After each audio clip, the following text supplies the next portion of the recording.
Baik, perkenalkan nama saya Winda Sri Miabalo. Saya mahasiswa Politeknik Negeri Kupang, jurusan Akuntansi Sektor Publik. Pada kesempatan ini, saya akan mempresentasikan materi saya tentang penentuan harga tarif pelayanan publik. Salah satu tugas pokok pemerintah adalah memberikan pelayanan kepada masyarakat. Pemberian pelayanan publik pada dasarnya dibiayai melalui dua sumber, yaitu pajak dan pembebanan langsung kepada masyarakat sebagai konsumen jasa publik. Jika pelayanan publik dibiayai dengan pajak, maka setiap wajib pajak harus membayar tanpa memperdulikan apakah dia menikmati secara langsung jasa publik tersebut atau tidak. Hal tersebut karena pajak merupakan iuran masyarakat kepada negara yang tidak memiliki jasa timbal balik atau kontraprestasi individual yang secara langsung dapat dinikmati oleh pembayar pajak. Jika pelayanan publik dibiayai melalui pembebanan langsung, maka yang membayar hanyalah mereka yang memanfaatkan jasa pelayanan publik tersebut, sedangkan yang tidak menggunakan tidak diwajibkan untuk membayar. Yang berikut penentuan harga pelayanan publik. Pemberian pelayanan publik pada dasarnya dibiayai melalui dua sumber, yaitu yang pertama pajak dan yang kedua pembebanan langsung kepada masyarakat sebagai konsumen jasa publik. Yang berikut pelayanan publik yang dapat dijual. Pemerintahan dapat dibenarkan menarik tarif untuk pelayanan tertentu baik secara langsung atau tidak langsung melalui perusahaan milik pemerintah. Beberapa pelayanan publik yang dapat dibebankan tarif pelayanan misalnya penyediaan air bersih, transportasi publik, jasa pos dan telekomunikasi, energi listrik, dan perumahan rakyat. Yang berikut argumen terhadap pembebanan tarif pelayanan. Dasar pembebanan tarif pelayanan. Pembebanan langsung biasanya ditentukan karena alasan-alasan sebagai berikut. A. Suatu jasa baik merupakan barang publik maupun barang privat mungkin tidak dapat diberikan kepada setiap orang sehingga tidak adil bila biayanya dibebankan kepada semua masyarakat melalui pajak sementara mereka tidak menikmati jasa tersebut. B. Suatu pelayanan mungkin membutuhkan sumber daya yang mahal atau langka sehingga konsumsi publik harus didisiplinkan. Misalnya pembebanan terhadap penggunaan air dan obat-obatan medis. C. Terdapat variasi dalam konsumsi individual yang lebih berhubungan dengan pilihan daripada kebutuhan, misalnya penggunaan fasilitas rekreasi. D. Suatu jasa mungkin digunakan untuk operasi komersial yang menguntungkan dan untuk memenuhi kebutuhan domestik secara individual maupun industrial, misalnya air, listrik, jasa pos, dan telepon.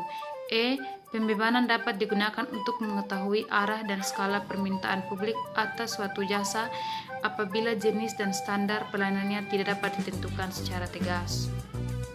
Yang berikut prinsip dan praktik pembebanan. Prinsip dan praktik pembebanan sebagian barang dan jasa yang disediakan pemerintah lebih sesuai dibiayai dengan pembebanan tarif. Semakin dekat suatu pelayanan terkait dengan barang privat, semakin sesuai barang tersebut dikenai tarif. Namun batasan identifikasi barang privat dan publik kadang sulit dan harus dilakukan dengan dasar tiap pelayanan. Yang berikut kegunaan pembebanan dalam praktiknya.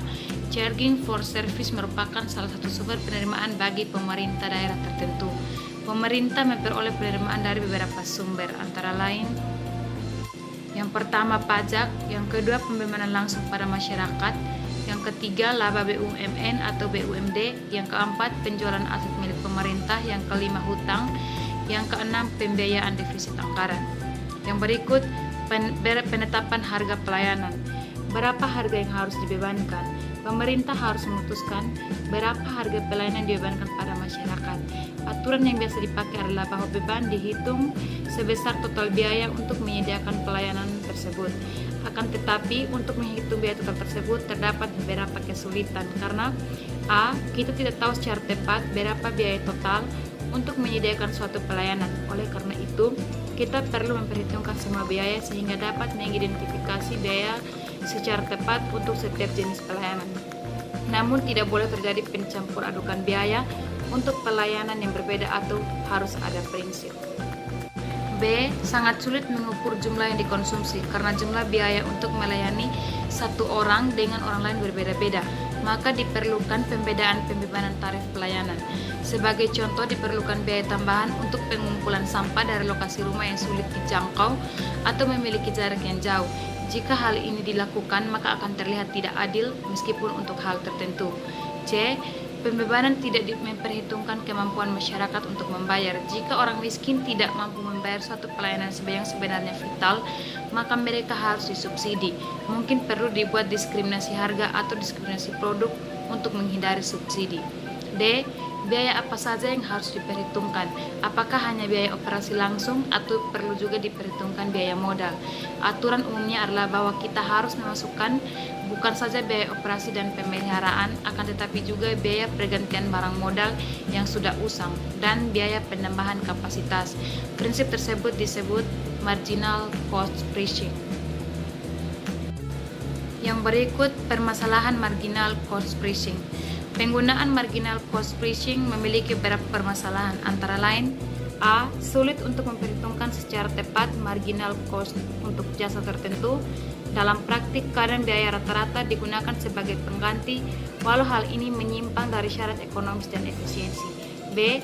Apakah harga seharusnya didasarkan pada biaya marginal jangka pendek atau biaya marginal jangka panjang? C. Marginal cost pricing bukan berarti full cost ratio vary. Historic capital cost tidak mungkin dipulihkan, demikian juga full operating cost. Ketika sumber daya yang terbatas, kegagalan untuk menutup biaya menimbulkan adanya penghematan yang dikorbankan dalam pemakaian alternatif sumber daya tersebut. D. Eksternalitas konsumsi seperti manfaat kesehatan umum dari air bersih untuk minum dan mandi dapat secara signifikan merubah efisiensi harga yang ditentukan oleh marginal cost. Yang berikut kompleksitas strategi harga. A. Two-part tariffs. Banyak kepentingan publik dipungut dengan two-part tariffs, yaitu fixed charge untuk menutupi biaya overhead atau biaya infrastruktur dan variable charge yang didasarkan atas besarnya konsumsi. B. Peak load tarif. Pelayanan publik dipungut berdasarkan tarif tertinggi. Permasalahannya adalah beban tertinggi membutuhkan tambahan kapasitas yang disediakan.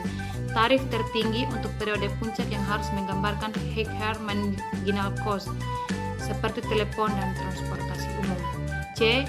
Diskriminasi harga. Hal ini adalah salah satu cara untuk mengakomodasikan pertimbangan keadilan melalui kebijakan penetapan harga. Jika kelompok dengan pendapatan berbeda dapat diasumsikan memiliki pola permintaan yang berbeda, pelayanan diberikan kepada kelompok dengan pendapatan tinggi. D. Full cost ratio vary. Harga pelayanan didasarkan pada biaya penuh atau biaya total untuk menghasilkan pelayanan. Yang berikut taksiran biaya. Penentuan harga dengan teknik apapun yang digunakan pada dasarnya adalah mendasarkan pada usaha penaksiran biaya secara akurat. Hal ini melibatkan beberapa pertimbangan sebagai berikut. A. Opportunity cost untuk staf, perlengkapan, dan lain-lain. B. Opportunity cost of capital. C. Accounting price untuk input ketika harga pasar tidak menunjukkan value to society. D. Pooling ketika biaya berbeda-beda antara setiap individu. E. Cadangan inflasi. Pelayanan menyebabkan unit kerja harus memiliki data biaya yang akurat agar dapat mengestimasi marginal cost, sehingga dapat ditetapkan harga pelayanan tepat. Prinsip biaya memberikan dasar yang bermanfaat untuk penentuan harga di sektor publik. Marginal cost pricing bukan merupakan satu-satunya dasar untuk penetapan harga di sektor publik. Digunakan MC pricing atau tidak, yang jelas harus ada kebijakan yang jelas mengenai harga pelayanan yang mampu menunjukkan biaya secara akurat dan mampu mengidentifikasi skala subsidi publik. Di masa pandemi ini kita harus tetap menerapkan protokol kesehatan, yaitu 3M, memakai masker, mencuci tangan, dan menjaga jarak.